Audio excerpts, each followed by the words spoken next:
Hello and welcome everyone. This year marks a new beginning for this podcast because I left things in the open for about half a year, and I was quite chagrined to learn that I was not able to fulfill my rather zealous goal to continue this program. So I restarted in 2020, and I guess it's quite a New Year's resolution, quite a new decade resolution in this case.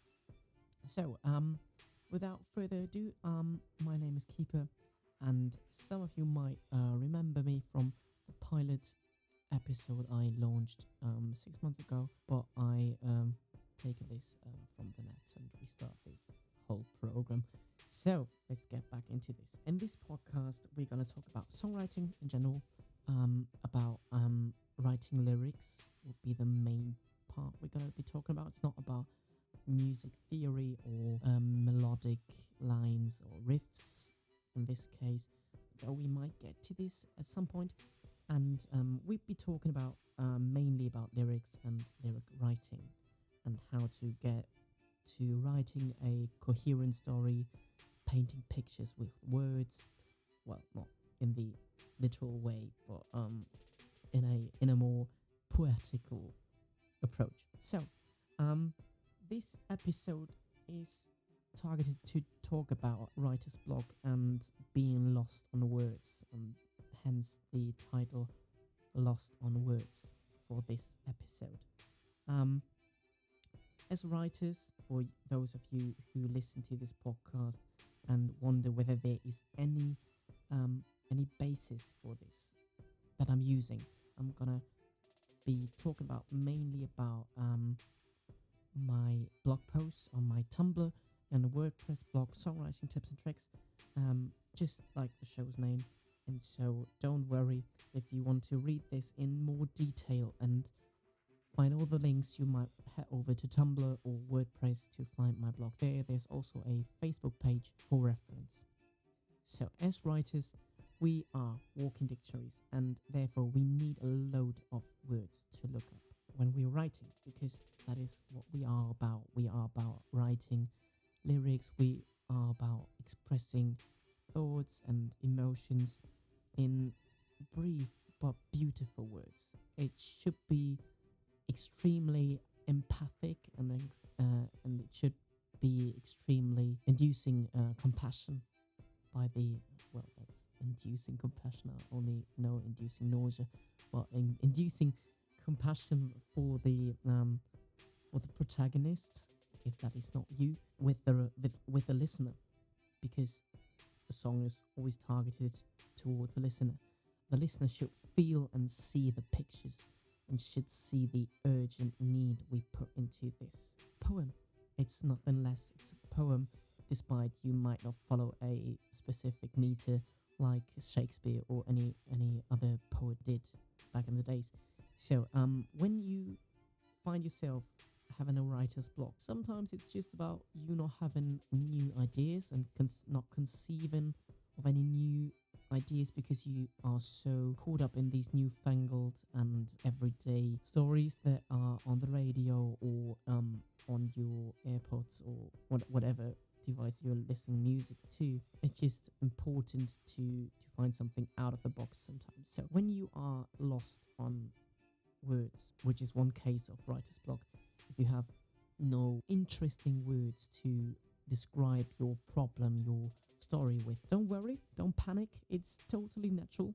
I get these at least once a day, so I work away around this from time to time whenever I find the time and motivation to do so. Despite the possibility to read novels, prose and poems by interesting and sophisticated writers from all around the world, don't have to be from your native country or just English writers. It could be any writer you want to, as long as it's translated into the language you want to write in, because that's important to your writing. You want to know words to implement into your songs. So you could read a lot, because that is one way to increase your vocabulary, your range of vocabulary, which is one of the most important things. Think of it like a toolbox in a workshop. You're lost on words. It's like you being lost on your tools, or you're desperately searching for a screwdriver, but you only have pliers to work with. And that's rather not that handy, I guess. So you could either read a lot, listen to a lot of podcasts, songs, or interviews, and jot down every interesting word that pops up and is of interest to you. But you could also and use a more systematical approach to learning and implementing new words into your writing, which is, as many of you could have been thinking about for the last 7 minutes I've been talking about this, is unfortunately learning new vocabulary. It's For some of us, it's a burden. It's a liability and something that we do not want to do anymore because we did in school all this rote learning, and yeah, to what extent it did not pay off for them. For some, like me, it really sticked and it was rather magnetical. These words just stick with me, whether I'm speaking English correctly or not. It's not the point, because as long as you are able to understand me, you can laugh about me if you want to. I don't care. You can do your notes, take your notes and say, forget about this guy, he can't talk proper English. Well, we're gonna see this program is also for me to be speaking a lot of English and also not being lost on words. It's another approach to not being lost on words. Learn vocabulary. That is so important. It is a thing that you might not, well, it's rather straightforward. You're using words, and since you must be learning new words, because if you're only using the words that everyone else uses, everything is going to be set on some point, even though statistically there's an endless possibility to rephrase things. But it's important to learn new words, to find new pictures, also get the inspiration from new words, and regarding to reading new novels or poems by great writers, you get to understand the words if you know where they derive from, and when you know what this really means, what this literally means. If you're not a native speaker, this really means that you should get yourself about 30 minutes each day learning new words, reading a lot in English, listening to English music, podcasts, radio shows, whatever, just to make it a habit, just to find new words flying towards you. It's like it's interestingly enough, rote learning, if you're doing it intrinsically, if you're learning for yourself, it's much more interesting, it's much more fun, because you get to learn new words and they just pop up. It's not like you've been given a list of words by your teacher at school or university. It's rather you finding interesting words you want to express and reuse in your songwriting. But as songwriters, I don't think I'm gonna take for granted that you like using words, because you're expressing them, you're speaking them, you're uttering them, you're singing them, and you're putting them into context, and that is so important. Hence, you should not only learn these words by heart, but also get to see them in context, use them in context, try to implement them in your everyday speech. When you talk to a friend in the supermarket or wherever you are, just try to find a way to use these words. And if not, just write interesting phrases and words down and try to put them into a song directly, and they're gonna grow. If they're not perfect the first time, they're gonna grow, they're gonna adapt, and you're gonna get them into another context. You're gonna use them in another song, and then it's perhaps even absent-mindedly without even thinking about it. And it could be interesting to see how a word you perhaps hated earlier could be one of your strongest tools. Well, talking about pliers, I hate pliers. I can't get them to adjust to the right setting, but once you get the hang of it, once you use it once or twice, you get how to use them, and it's your favorite tool. just like with the words, it's the same. It basically means learning about 5 to 10 new words each day, perhaps. If you're a native speaker, you might already have a huge vocabulary, but then you should focus on reading a lot, because reading is gonna put your focus, your mind where your pen is, perhaps, because you getting more sensible for words and expressions and phrases and rephrasing things like great artists did, and start thinking differently. But for me, I really do the road way. I learn about 5 to 15 new words each day, depending on the time I have each day. It's about when I'm watching a Netflix documentary about songwriting or something like that. Could be a series as well. I'm not really that professional with controlling my addictions, so sometimes it's even a whole series. But I have my advice would be to follow RSS links, and RSS means links that update you whenever there is something new article, perhaps. There are plenty of RSS links on web pages, like the BBC, for example. There is a link been on their web page to follow whenever there's a new article being published online. And just like that, the same applies for language learning pages or dictionaries like Merriam-Webster or Macmillan or the Oxford Dictionary. These provide you with an RSS link. You just copy the link or click on it, and it is gonna be implemented into an RSS reader, which you have to install. Unfortunately, sometimes Google Chrome already has an extension for this, but if not, just have a look on the extensions webpage by Google.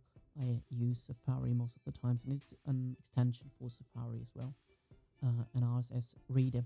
And you just type in, copy and paste the links into there, or just click on the link on the webpage, and it's going to be implemented immediately. And then each day, whenever there's a new word being published by the host of this webpage, you're gonna get an alarm. In my case, it's a little bird twittering, not like Donald Trump, perhaps, but it's a lovely sound. And it's reminding me that a new word is being published on their webpage. I can check it now. I have about 5 new words today. Word thing, for example, one word a day by Merriam-Webster, bibliophilia by wordsmith.org. I'm going to perhaps leave a few links in the description of this episode. And also another source of inspiration for me is the webpage vocabulary.com. Despite it being an American page, and I'm rather writing in British English, standard British English, I check for spelling issues using Grammarly and other sources to check whether it's appropriate to use these words in British context, because sometimes it's regional or national, the context you could use a word in, because sometimes it's a colloquial used only in Australia and you're not Australian. Just check before learning a word whether it is appropriate to use by you, because you've no connection to it, and no one of your target audience is going to know about this word because they are perhaps British or American and not Australian. So just check for the context, and also for the pronunciation, of course, because if you're using a word and pronouncing it in an American way, but you are mainly a British singer, British English singer, there might be some heads turning and asking, what is that guy or lady doing up there? So just make sure to not step onto the wrong break in the road. So once again, vocabulary.com, an interesting and so useful webpage. There are lists of vocabulary. They already pre-sorted and um, arranged by topics such as news or words, novels, poems, poets, and speeches. Martin Luther King's speech, I had this just a few days ago. Such rich imagery in the vocabulary already. So if you get the right words, it's like getting the right brush or the right color to finish your painting, perhaps, or um, to finish the puzzle. It's not like having an unfitting word that needs to be rephrased in some way. So, without further ado, I should really get on and get to the point. I need to be briefer. Briefer? Do you say briefer? I've no idea. I'm German, by the way, so don't worry.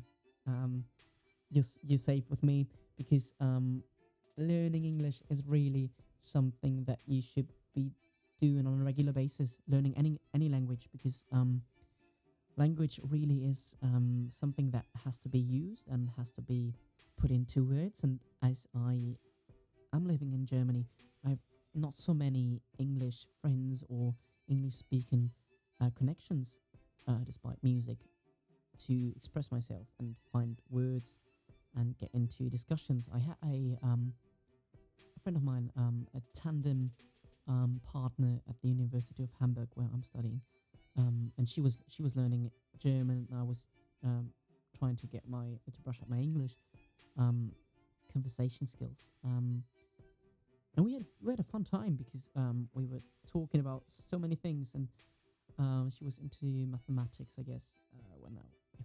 If I'm remembering correctly, don't get me wrong if I'm mistaken. Sorry for that. If she was listening to this. Okay. So just either find a friend of yours who's speaking English and get into the habit of speaking it, or just learn words.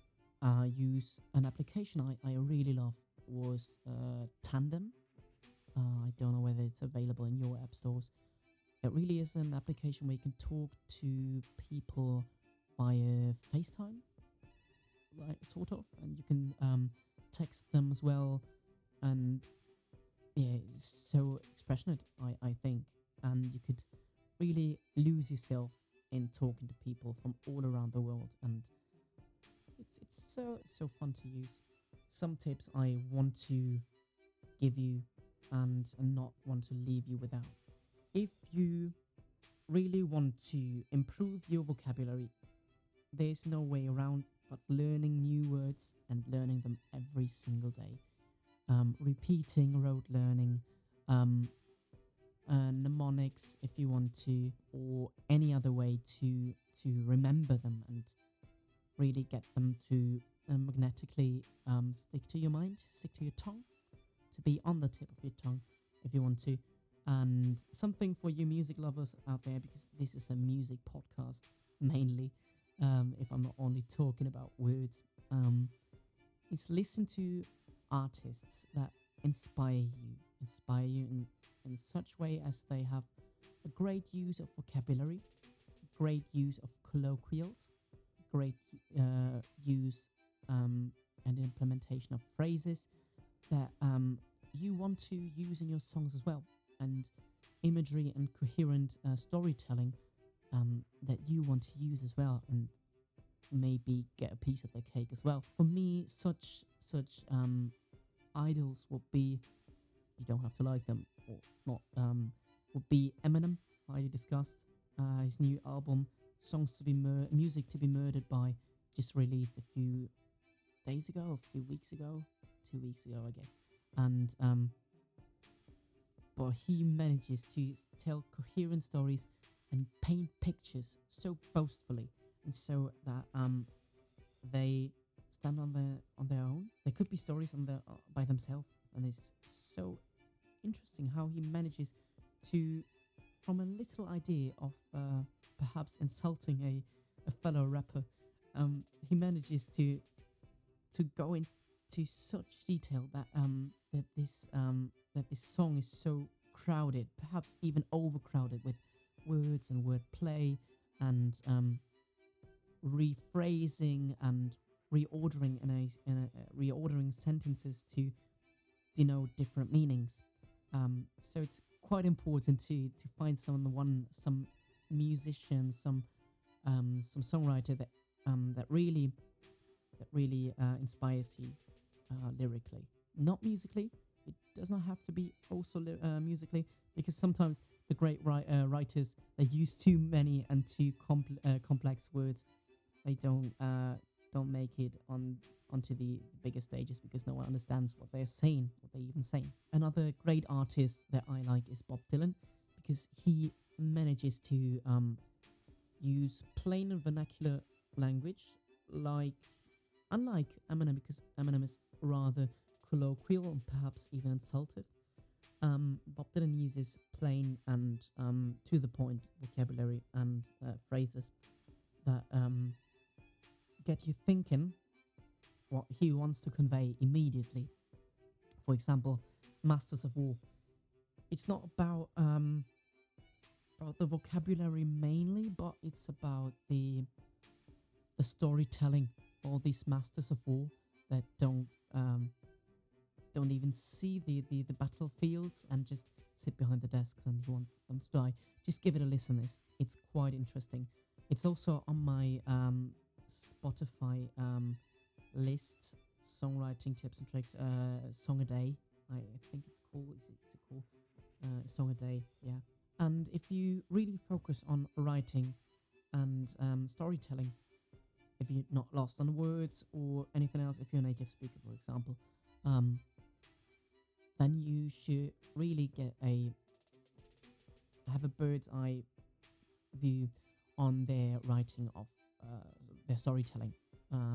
Eminem, for example, in his really flowing storytelling, and Bob Dylan, for example, in his way of conveying pictures that are so meaningful on their own, that they really use a match cut. Like I don't know whether you're familiar with filming and camera, the use of camera, and if you're using any video editing software, one of the most famous fades of all time, I think, was the match cut, which is how it's called, of the 2001 Odyssey in Space by Kubrick, where he match cutted a flying bone, I guess. These apes were throwing a bone up in the air, and he was matching it up with a in the same position. That's why it's called match cut.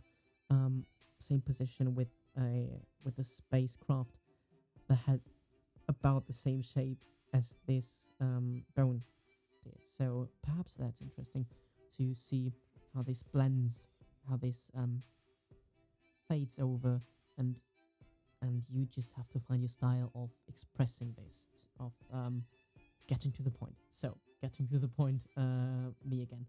And also an interesting writer to look at is Lewis Capaldi, a recent artist.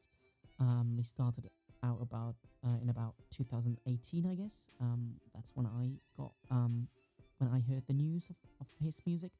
I followed him on Instagram about a few weeks, perhaps, but I did not like his style of communication and on Instagram. Perhaps he's better on Twitter or Facebook, but it was quite colloquial and not my cup of tea. But I like his music, and that's interesting because I always thought of him from listening to his music as a highly emotional and highly heartbreaking guy, perhaps. And I think he has his story. He has his share of losing, I guess. But in his Instagram, he really ruined that impression with me. So I like his music, but I don't like his Instagram appearance. Perhaps he improved on that, but I have to look it up later after this episode, perhaps. And his songs are also highly easy to read. They're easy to read, really. They don't use that much of complex vocabulary, but syntax. And if you attended school, you know about syntax, and you perhaps hate it, and you hate grammar, and you hate everything else.